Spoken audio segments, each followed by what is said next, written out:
మొన్నటికి మొన్న ఒక ఆయన చెప్పినట్లు రాష్ట్రంలో కాంగ్రెస్ పార్టీకి సెలవు దొరికినట్లయింది.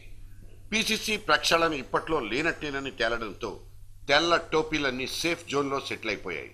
ఇప్పుడైతే ఆల్ హ్యాపీస్ అంటూ దూసుకెళ్తున్న CM Kiran Kumar Reddy body language చూస్తే అదే అనిపిస్తుంది. బహుశా చిన్నప్పటి నుంచి పాటిస్తూ వస్తున్న మెంటల్ అండ్ బాడీ ఫిట్నెస్సే ఆయన్ని ఆదుకుంటోందేమో.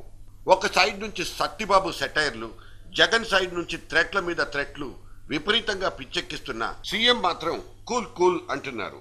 జన సమీకరణలో అట్టర్ ఫ్లాప్ అయిన ఖాళీ కుర్చీలు వెక్కిరిస్తున్న సీఎం జోరు మాత్రం తగ్గడం లేదు. అక్షర పక్షోత్సవాల్లో హామీల జల్లు కురిపిస్తూ జనాన్ని పులకింపజేయడం కోసం చెమటోడుస్తున్నారాయన. 2.5 ఏళ్లలో 15 లక్షల ఉద్యోగాలు కల్పిస్తానని తన పేరుతో ఏకంగా ఒక స్కీమే పెట్టేసుకున్నారు.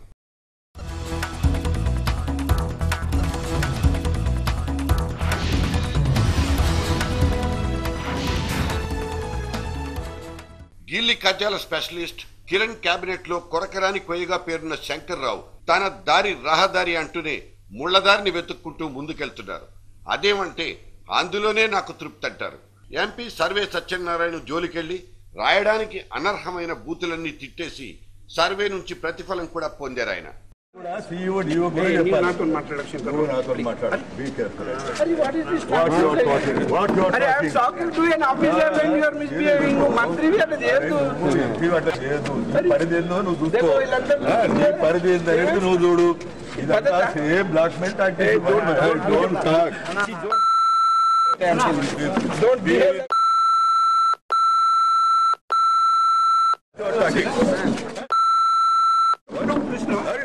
సీఎం సారు వీళ్ళిద్దరిని సమతా బ్లాక్ లోకి పిలిపించుకుని రాజీ కుదిర్చి పంపించినట్లు సమాచారం.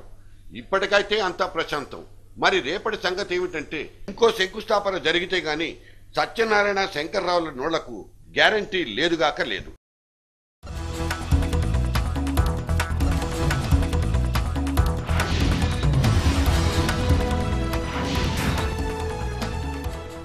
పెద్ద దిక్కును పోగొట్టుకున్న పోరుగడ్డ కన్నీట మునిగింది.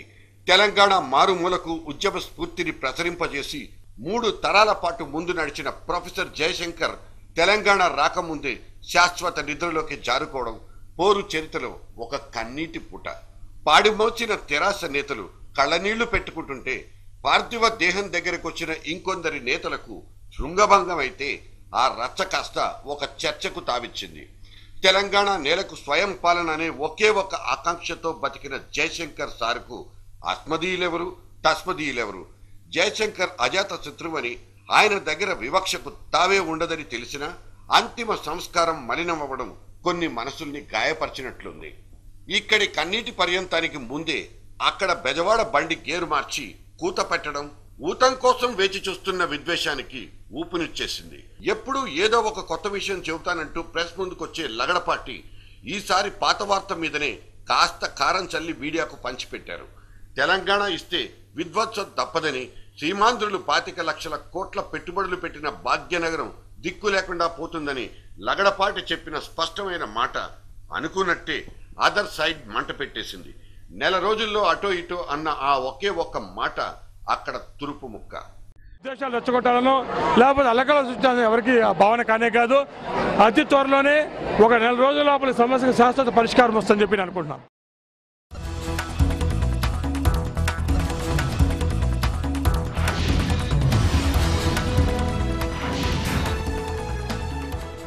తెలుగువాడి తలసరి ఆదాయం నెలకు 5,000 క్రాస్ అయింది.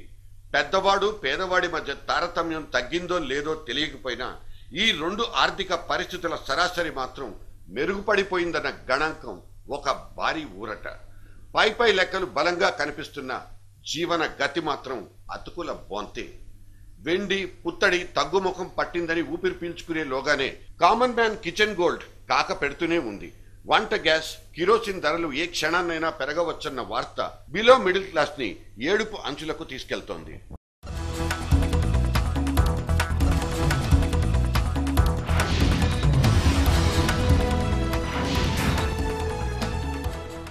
టాలీవుడ్ కు ఫ్యాక్షనిజానికి ఎక్కడో లింక్ కలుస్తుందన్న ఇంతకు ముందటి అనుమానం క్రమంగా నిజమై కనిపిస్తోంది.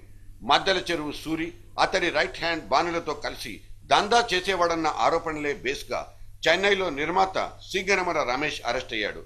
మనిషి సీమవాడే అయినా హైదరాబాద్కు వచ్చినప్పుడు సింగనమలతో కలిసి దాదాగిరిలో కంబైన్డ్ స్టడీ చేసిన వాడు సూరి.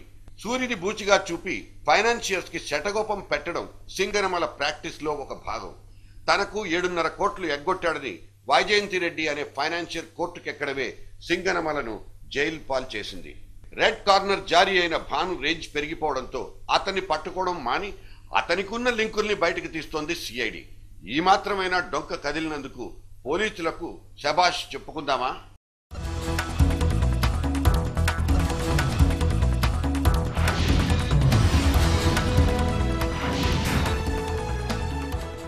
పుట్టపర్తి యజుర్మందిరం రహస్యాల పుట్ట పగిలి ఒక్కొక్క పాము బయటకొస్తుంటే పోలీసులు పాము మంత్రం నేర్చుకోవాల్సిన పరిస్థితి. చెయ్యి చేసుకోకుంటే లాభం లేదనుకున్న ప్రభుత్వం కూడా ఒక షోకాస్ కాగితాన్ని ట్రస్ట్ వారికి సమర్పించుకుంది. ఇన్నాళ్లు కరెన్సీ బండిళ్లకు బందికానాలా ఉండిపోయిన మందిరం ఇప్పుడు తలుపులు తెరుచుకుందని సంబరపడాలా, లేకపోతే చెక్ పోస్ట్ దగ్గర దొరికిపోయిన ఇంటి దొంగలమైనందుకు సిగ్గుపడాలా తెలియక శిష్య బృందం బిత్తరపోయి చూస్తోంది. తెర వెనుక భాగోతాలు ఇవి అంటూ ఇంకొంత కలరింగ్ ఇచ్చి పేపర్లు రాసుకున్న కథనాలన్నీ నిజమవుతుంటే ట్రస్ట్ మిస్ట్రస్ట్ గా మారిపోతోంది. సమీప భవిష్యత్తులో సత్యసాయి ట్రస్ట్ ఇంకో టీటీడీగా మారి ప్రభుత్వ రంగ సంస్థ హోదా దక్కించుకున్నా ఆశ్చర్యపడాల్సిన అవసరం లేకపోవచ్చు. ట్రస్టులో ఇంత సినిమా జరుగుతుంటే నాకేటి బెరుకంటూ వైఎస్ పుత్రరత్నం సాయి రత్నాకరుడి చేతిలో చెయ్యేసుకుని సాయి కుల్వంత్ హాల్లోకి ఎంట్రీ ఇచ్చుకోవడం ఇంకో ఇంట్రెస్టింగ్ ఎపిసోడ్. బాడీగార్డ్స్ తో బూట్ల ధారణతో మహాసమాధిని దర్శించుకున్న జగన్ తన అనుచరులతో ఇది కర్టసీ కాలే అనిపించుకున్న ఆయనకు రత్నాకరుడికి మధ్య జరిగిన ఇండోర్ మీటింగ్ మాత్రం సస్పెన్స్ గానే ఉంచగలిగారు.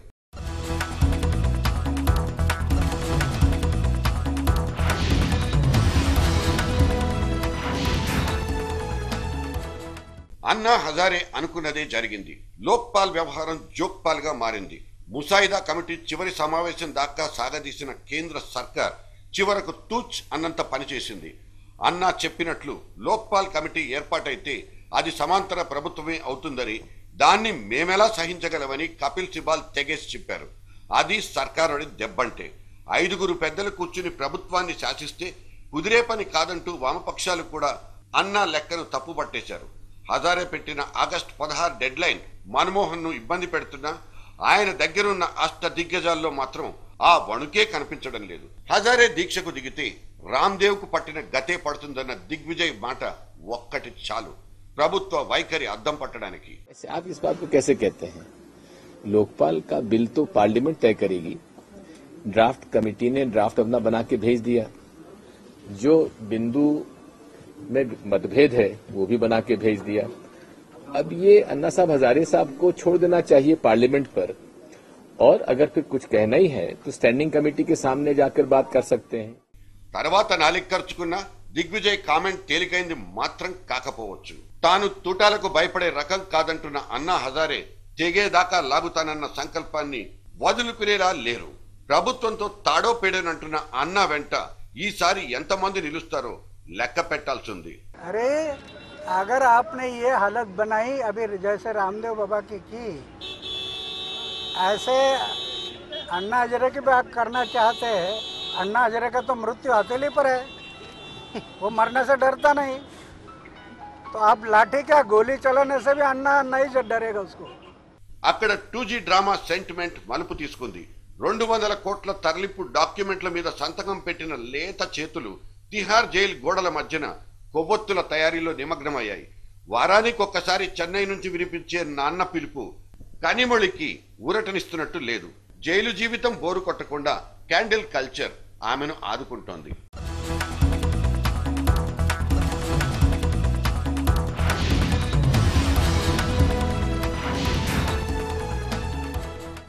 ఒక చూయింగం భారత ప్రభుత్వ యంత్రాంగాన్నంతా అప్రమత్తం చేసిందంటే నమ్మగలరా?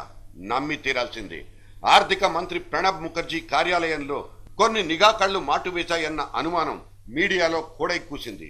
కేబినెట్ లో తేడాలొచ్చి హోంమంత్రి చిదంబరం ఆదేశాల మేరకి ప్రణబ్ టేబుళ్ల మీద డేగ కళ్లు పడ్డాయని పత్రికలు రాసేశాయి.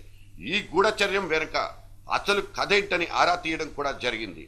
కానీ టేబుళ్ల కింద అతికించిన చూయింగం గమ్ముల్ని చూసి నిఘా కెమెరాలు అనుకున్నామని తుస్తున తేల్చిపారేసింది కేంద్రం.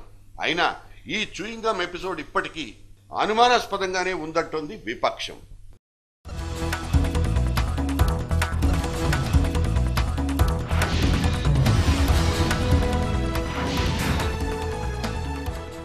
బాలీవుడ్ మెట్టు దిగి దక్షిణాదికి దాసోహం అంటున్నట్లు కొన్ని సిగ్నల్స్ చెప్తున్నాయి.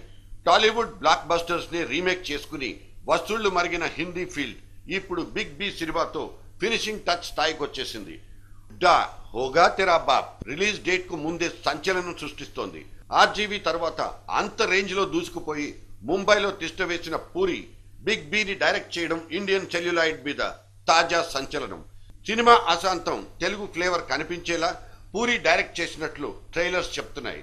చార్మి, సుబ్బరాజు, ప్రకాష్ రాజ్ ఎట్సెట్రాలంతా ఇరగదీసి ఏపీలో కూడా కలెక్షన్ షేర్ పెంచేస్తారన్న ఆశలు రేకెత్తిస్తున్నారు. ఫస్ట్ టాక్ కోసం जुलाई 1 दाका वेट చేయాల్సిందే. अगर इसने टेबल पर पैर रखा ना तो बताऊंगा इसे. सीधों से सीधा साधा, लुच्चों से ढेर ज्यादा, आजकल के कच्चे बच्चों ने मगर मुझे चांद नाम कहा. और वो लोग सेक्सी